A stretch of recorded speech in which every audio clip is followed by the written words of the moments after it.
د اسانه انګلیسي زده کړې چینل قدرمنو لیدونکو او اورېدونکو السلام علیکم ورحمت الله وبرکاتو. د تر په سر یو ځل بیا هم ستاسو په خدمت کې حاضر یم او تاسو ته د انګلیسي درس وایم. زموږ درس دی نن دریم درس. موږ تر دوې ویډیوګانې د انګلیسي درس په باره کې جوړ کړي وې. راځو دریم درس ته. لومړنی د دریم درس مو دی. لومړنۍ جمله give me the book. give me the book. کتاب ما ته راکړه. دویمه جمله ده I am hungry. I am hungry. زه وږی یم. دریمه جمله ده This is our home. دغه زموږ کور دی.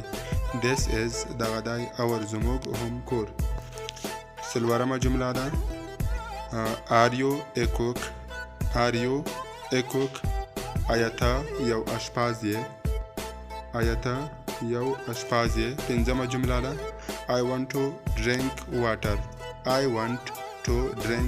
زه غواړم چې اوبه وڅښم. تر بلې ویډیو چې ستاسو په خدمت کې حاضرېږم، خولې او بخښونکي څښتن ترام سپارم دی. خدای پامان.